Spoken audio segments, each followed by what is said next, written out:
साठी विनंती केली, जर तुम्ही संभाजीराजांचं गादीचं ऐकता तर आंबेडकर घराण्याचं बाबासाहेबांच्या पंतूचं काय ऐकत नाहीत म्हणून एक विनंती केली. एक घोट त्यांनी पाणी पिलं, सांगितलं की मी पाणी हे जे आंदोलन आहे, मी आंदोलन हे समाजाच्या हक, त्यांनी बोलता बोलता सांगितलं की आंदोलन हे समाजाच्या हक्क अधिकारासाठी आहे, समाजाच्या आरक्षणासाठीच आहे. माझं जीवन महत्त्वाचं नाही, समाजाचा प्रश्न महत्त्वाचा आहे, समाजाचं आरक्षण महत्त्वाचं आहे, अशी त्यांनी रात्रीच्या बोलताना खंत व्यक्त केली की समाज एकवटला असताना, आम्ही सर्वजण एखादा गेले असताना आणि एवढ्या मोठ्या तीव्रतेचं आंदोलन असताना जर सरकार दखल घेत नसेल तर मी फार हतबल झालेला आहे, अशा प्रकारे त्यांनी शेवटच्या क्षणी वापरला होता.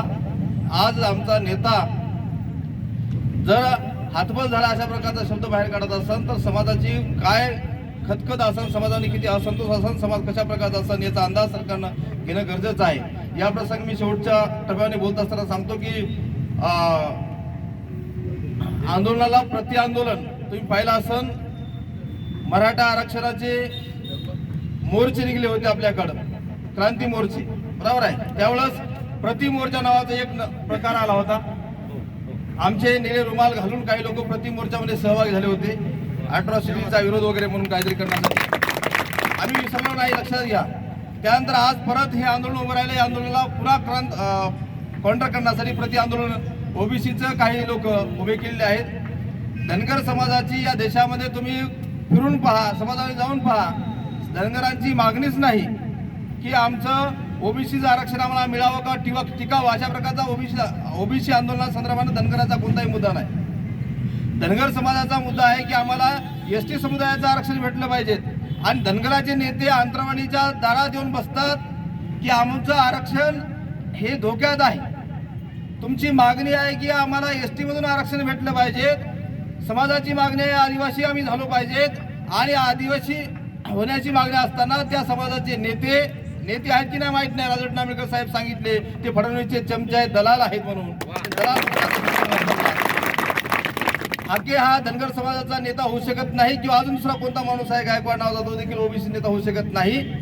आणि हे लोक त्या ठिकाणी यांना जर आपल्या समाजाची मागणी घेऊन जर सरकारकडे एखादं आंदोलन करायचं असेल तर तुम्ही तुमच्या, जसं जरांगे पाटील आपल्या एरियामध्ये बसले आंदोलनाला, हाकेचा एरिया आहे सोलापूर जिल्हा, तिने सोलापूर जिल्ह्यात आंदोलनाला बसलं पाहिजेत. या ठिकाणी या अंतरवाणीच्या प्रवेशद्वाराला त्याला बसवून दोन समाजामध्ये संघर्ष कसा निर्माण होईल, आंदोलन कसं विफल करता येईल, आंदोलन कसं त्या ठिकाणी दुसऱ्या मार्गाला वळविता येईल, हिंसा कशी पैदा होईल आणि हिंसेतून दंगल घडवून सरकार स्थापन करता येते, असा बीजेपीचा गेल्या अनेक वर्षाचा अनुभव आहे.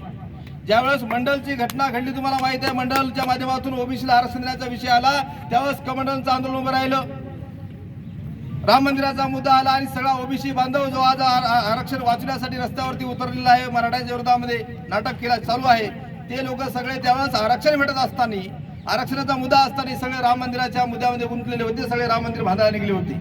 आणि आज सांगतायत ते आरक्षण, आज त्याला 2006 पासून आरक्षण लागू झाला, 2024 आहे, एवढ्या वर्षामध्ये आरक्षणाचा अजून त्यांना आरक्षणाचा देखील कळलेला नाही. परंतु आरक्षण वाचवायचे अशा प्रकारचे 2-4 लोक भांडगुळ मधात घुसून त्याच्या माध्यमातून मराठ्याचं आंदोलन विफल करण्याचा प्रयत्न सुरू आहे.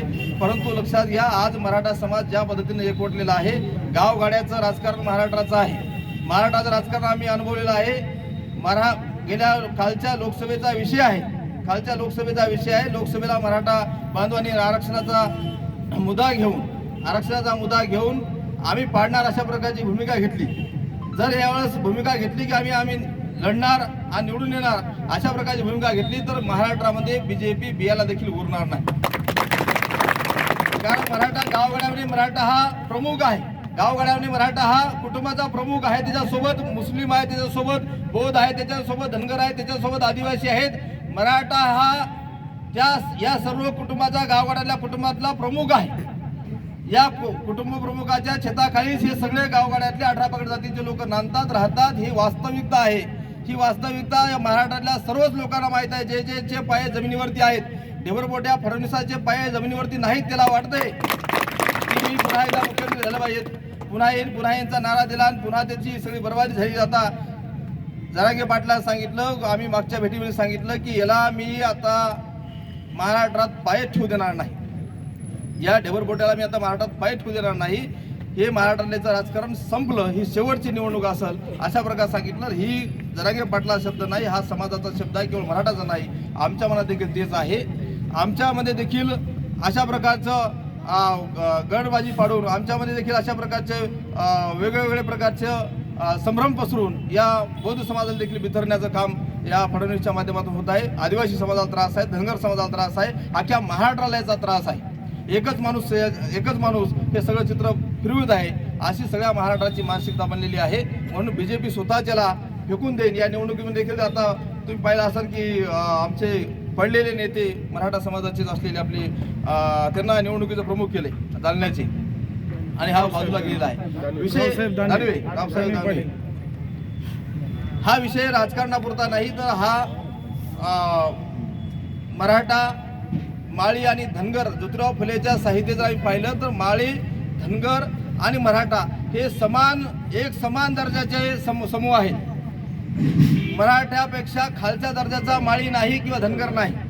जेव्हा ना फुले सांगतात की माळी मराठ्यापेक्षा काकणभर उंच जातीचे आहेत किंवा उंच आहेत. जर मराठ्यापेक्षा चांगल्या सामाजिक दर्जाचे, उंच दर्जाचे माळी असतील आणि त्यांना आरक्षण असेल सामाजिक मागासलेल्या मुद्द्यावरती, तर मराठ्यांना आरक्षण का मिळू नये हे सामान्य लोकांचा प्रश्न आहे. आणि सरकारनं स्वतः सिद्ध केलंय आम्हाला ते 10% आरक्षण देऊन की मराठा सामाजिक मागास आहे. आरक्षणाचे दोनच तत्व आहेत, आरक्षण देण्यासाठी दोनच मुद्दे आहेत की एक सामाजिक मागास असलं पाहिजेत आणि दुसरा शैक्षणिक मागास असला पाहिजे. आता मराठा समाज शैक्षणिक मागास आहे सांगण्याची गरज नाही आणि सामाजिक मागास आहे स्वतः सरकारनं सिद्ध केलं आहे. त्यामुळे मराठ्यांना आज आरक्षण देण्यासाठी सरकारकडं कुठलं दुसरं कारण नाही, आरक्षण सरळ दिलं पाहिजे अशा प्रकारची भूमिका आम्ही घेतलेली आहे. जर या 2 दिवसामध्ये उद्या, आज किंवा उद्या या 2 दिवसांमध्ये सरकार जर तशा प्रकारची भूमिका घेणार नसेल तर महाराष्ट्रामध्ये आज तुम्ही फक्त बंदचं हे सहभाग घेतलेला आहे. या तुमच्या आंदोलनामध्ये आज आमचे विजयकुमार हेगडे असतील, प्राध्यापक सुभाषजी मस्के साहेब असतील,